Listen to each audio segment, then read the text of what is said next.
Welcome to Acing It, where the thrill of victory, the agony of defeat, and the passion of sports all collide. I'm your host, Ace Henry, and I'll be here to take you through the most significant stories, news, and topics in sports. We have a lot to unpack, so grab your favorite snack and sit back and relax.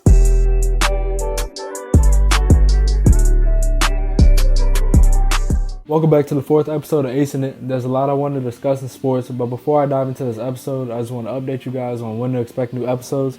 I'll be coming out with audio-only podcast episodes every Saturday, Sunday, Monday, and Thursday night. So that's 4 weekly episodes you can find on my YouTube channel or Spotify right now. Hopefully I'll be on all available podcast platforms soon, but without further ado, let's get into these topics. We're going to start off with a recap of college football's Week 7. I don't think it would be appropriate to start anywhere else than Colorado blowing a 29-point lead at home to previously 1-4 Stanford.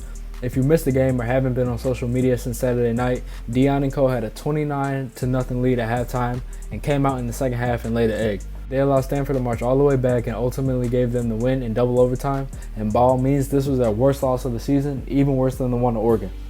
Coach Prime chewed the team's performance out in the post-game press conference and in the meeting with the team after the game, saying they weren't built for the moment and the players had to decide whether they truly loved the game or not. My takeaways from the game were that if you look at Colorado's team and how they're constructed, they're the perfect team to allow for this type of thing to happen. Not that anybody could have predicted it, but I mean, if you were to do something like that, this would be the team to do that with.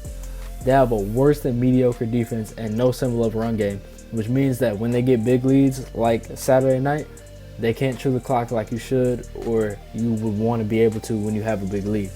You would think after the 28-3 Patriots Super Bowl win, the Patrick Mahomes 24-0 comeback against the Texans, or even most recently the Jaguars 27-point comeback versus the Chargers, teams will learn what not to do when you get these big leads, but I guess not. Unfortunately, Colorado's schedule doesn't get any easier as their next 3 games are against currently number 25 ranked UCLA, number 12 ranked Oregon State, and Arizona, who just came off a dominating 44-6 win against number 19 Washington State.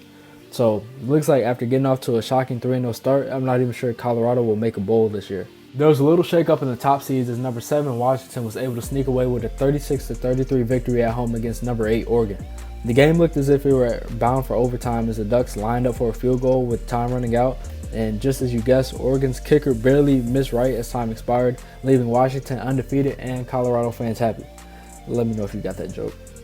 With that impressive win and Texas's loss to Oklahoma a week ago, Washington has jumped from number 7 to right outside the top 4 at number 5. Following them is surprisingly Oklahoma, who jumped up to number 6, passing Penn State, who's now number 7.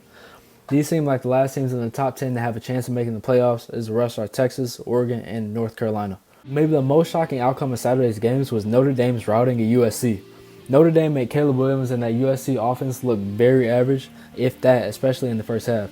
Caleb Williams threw 3 picks in the first half, leading USC to 3 points. He ended the game throwing for under 200 yards and only 1 touchdown as Notre Dame won 48-20. Unfortunately for Notre Dame, this is too little too late as they already have 2 losses and no 2-loss team has ever made it into the college football playoffs. I'm pretty sure the committee considered this because even though a number 21 ranked Notre Dame dominated a number 10 ranked USC, Notre Dame only moved up to 15, but USC did drop to 18. So basically this means they both don't have a chance to make it into the playoffs anymore. Next week will be exciting in college football as number 7 Penn State and Ohio State playing probably the game of the week. And if you know anything about this rivalry in recent history, it's going to make up for a good game. Other notable matchups are number 17 Tennessee and number 11 Alabama, and we all remember last year's game in Knoxville. Go Vols. And something to watch for is number 16 Duke versus number 4 Florida State. It's college football, and as we all know, anything can happen and will happen, so make sure to check out next Saturday night's podcast episode after all the games are done. I don't really talk about baseball on here, but since it's the playoffs, I want to touch on it a little. How about Bryce and those Phillies to start off? Bryce Harper is like my LeBron at MLB, so wherever he goes, I'm a fan of, and he's been my favorite player, so I was happy to see him have an amazing NLDS and get the Phillies back to the NLCS. It surprised me because of the great regular season the Braves have. I just knew they were making it back to the NLCS, but hey, they got a bunch of young talent, so they'll be around for years to come, most likely. Maybe even more surprisingly, the Diamondbacks swept the Dodgers to make it to the NLCS to meet the Phillies. I don't think anybody expected the Diamondbacks to really have a chance in the series, especially not a sweep. And the Rangers also surprisingly swept the Orioles after their impressive regular season. And it looks like all the teams that overachieved in the regular season underperformed in the playoffs. So it'll be interesting to see what happens in these championship series as we get closer and closer to the World Series. And Astros. Now, on to the NFL. sit back because I got a lot of things to go over since a lot happened in today's slate of games, including no more undefeated teams. As we currently stand, I will review my list of tiers, but we still have to see the Cowboys and Chargers duel it out tomorrow night. First, with everybody having one loss now, I have the Chiefs back on top of my tiers. Their only loss came in week 1 to the more than respectable Lions, who themselves only have one loss, and the Chiefs were also without Travis Kelce and Chris Jones. With them only losing by a point due to drops and misfortunes in week 1, they're back at the top for me. The 49ers, I think everybody's worried about how the Cowboys will bounce back against the Chargers on Monday night, and they didn't stop to think about if the 49ers would be too high on the horses coming off a dominant win and being considered almost head and shoulders above everybody else in the league right now. I honestly thought they were on upset alert going into the game because I thought maybe Cleveland could use a run game and great defense to balance the game out and maybe sneak away with a win at home. As the 49ers might be overlooking them since Deshaun Watson was out, they had just come off their great win as I mentioned, and they're back on Monday night next week. When I saw the clips of the pregame fight between the Browns and the 49ers, I thought the Browns ruined any element of surprise that they had and the 49ers were going to be on their game. I know you can say it was because of injuries the 49ers suffered during the game, like CMC, Debo, and Trent Williams going out, but you still had a team with George Kittle, Brandon Ayuk, Kyle Shanahan calling plays, and the great Brock Purdy as everybody claims. Plus, you have the number 1 defense in the league going against PJ Walker, who quite frankly shouldn't be on somebody's practice squad the way he played today. I'm not saying the 49ers are some overrated team now or how we look at the Cowboys, but this does put the first blueprint out on how to slow them down and beat them. Up next, we got the Jets upsetting Jalen Hurts and the Eagles to give our only other undefeated team their first loss. When it looked like the Eagles had the chance to take control of the number 1 seed in the NFC, they suffered a demoralizing loss to Zach Wilson, who is playing better, I'd say, in the Jets of all teams. If we're being honest, they lost that game because of Jalen Hurts' interception, and the last one he threw near the end of the game that ended up giving the Jets the lead was just brutal. They did get the ball back with an opportunity to take the lead and win the game, but they stalled out on the last drive, and basically the Jets went on to win the game. The Eagles lost a turnover battle 4-0, which is hard to overcome for any team, even the Dolphins. This game continues to leave question marks around the Eagles' offense, and more specifically, Jalen Hurts' play this season. If you've been watching him, something just looks off, and next week they play the Dolphins, so they'll have to be firing on all cylinders if they want a chance in that game.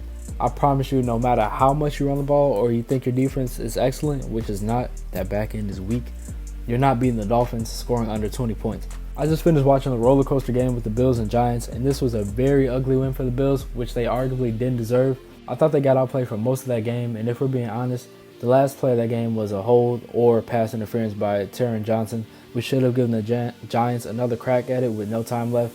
But they should add Josh Allen as a ride to Six Flags Universal because he's the biggest roller coaster in the United States. I mean, one week he's playing lights out looking like the front runner for MVP, and the following week he's looking like a quarterback you might want to move off of in the offseason. Buffalo would never do that, at least not soon, nor should they, but he's prone to mistakes and usually unable to overcome them. I mean, you never know when he'll throw 3 picks and a fumble or throw 3 touchdowns and rush for 1.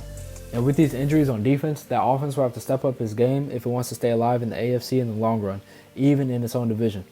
Lucky for them, the AFC isn't looking too hot besides the Chiefs and Dolphins, but I think you can expect the Bengals and Chargers to get a little hot, and you still have to look out for the Ravens, Jags, and even Cleveland with a healthy Deshaun.